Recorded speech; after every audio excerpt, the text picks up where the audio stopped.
Firman Tuhan yang datang kepada Nabi Yeremia tentang bangsa-bangsa.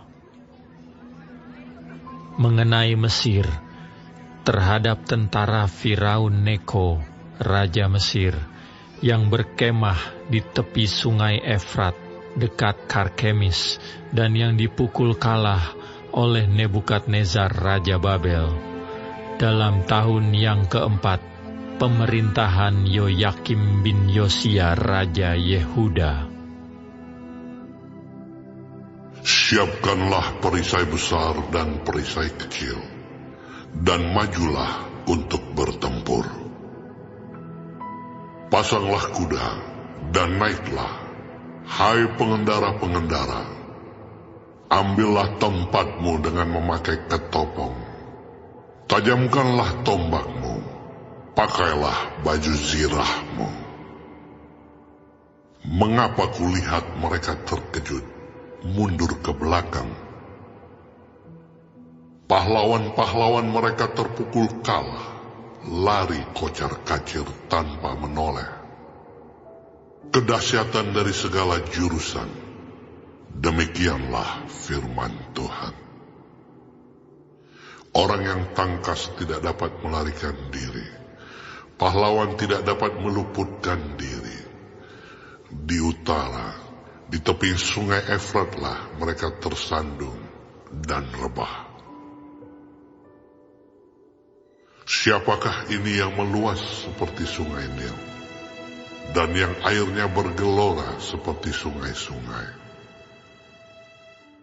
Itulah Mesir yang meluas seperti sungai Nil, dan yang airnya bergelora seperti sungai-sungai. Ia berkata, aku mau meluas menutupi bumi, membinasakan kota dan penduduknya. Majulah hai kuda-kuda, melajulah hai kereta-kereta. Majulah berperang hai pahlawan-pahlawan, hai kamu orang Ethiopia dan orang Put yang memegang perisai, dan orang Lydia yang membentur busur. Hari itu ialah hari Tuhan Allah semesta alam, hari pembalasan untuk melakukan pembalasan kepada para lawannya. Pedang akan makan sampai kenyang, dan akan puas minum darah mereka. Sebab Tuhan Allah semesta alam mengadakan korban penyembelihan di tanah utara, dekat sungai Efrat. Pergilah ke Gilead mengambil balsam, hai anak Dara, putri Mesir. Sia-sia engkau memakai banyak obat, kesembuhan tidak akan kau dapat. Bangsa-bangsa telah mendengar tentang celamu. Bumi telah penuh dengan teriakmu, sebab pahlawan yang satu tersandung kepada pahlawan yang lain. Keduanya rebah bersama-sama. Firman yang disampaikan Tuhan kepada Nabi Yeremia tentang datangnya Nebukadnezar Raja Babel untuk memukul kalah tanah Mesir. Beritahukanlah di Mesir, dan kabarkanlah di Migdol. Kabarkanlah di Memphis dan di Tahpanes.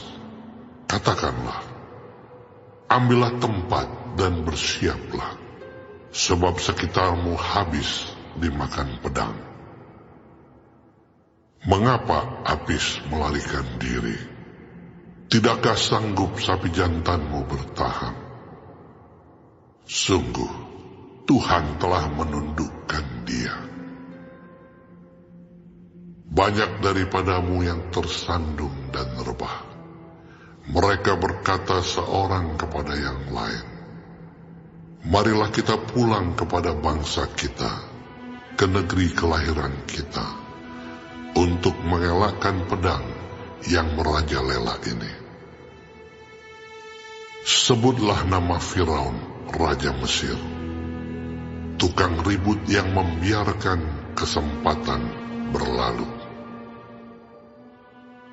Demi aku yang hidup, demikianlah firman Raja yang namanya Tuhan semesta alam. Ia akan datang seperti gunung Tabor yang menjulang di antara gunung-gunung lain, seperti gunung Karmel yang menganjur ke laut. Siapkanlah bagimu barang-barang untuk perjalananmu ke pembuangan, hai putri Mesir yang sudah lama menetap. Sebab Memphis akan menjadi sunyi sepi, dijadikan reruntuhan yang tidak berpenduduk lagi. Juga prajurit-prajurit upahan yang ada padanya adalah seperti anak-anak lembut tambun. Mereka pun berbalik dan melarikan diri bersama-sama. Mereka tidak dapat bertahan, sebab hari bencana mereka menimpa mereka, yakni waktu penghukuman mereka. Suaranya seperti ular yang mendesis apabila mereka berjalan maju dengan bertentara.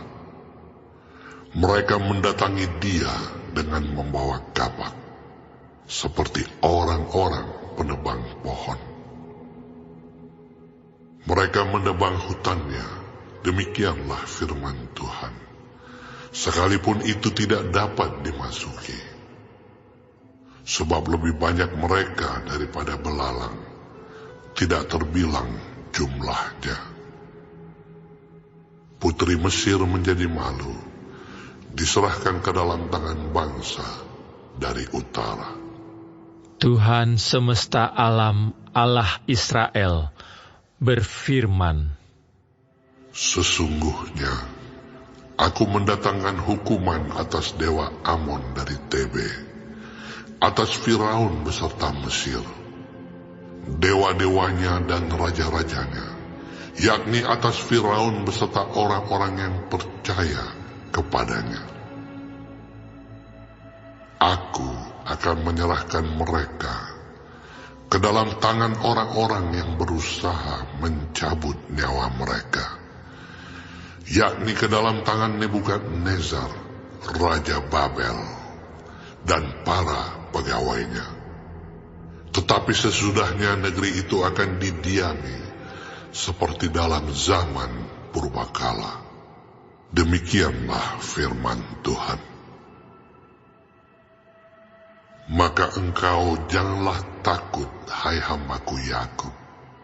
Janganlah gentar, hai Israel. Sebab sesungguhnya aku menyelamatkan engkau dari tempat jauh, dan keturunanmu dari negeri pembuangan mereka. Yakub akan kembali dan hidup tenang dan aman, dengan tidak ada yang mengejutkan. Maka engkau janganlah takut, hai hambaku Yakub. Demikianlah firman Tuhan. Sebab aku menyertai engkau. Segala bangsa yang keantaranya engkau kucerai-beraikan akan kuhabiskan.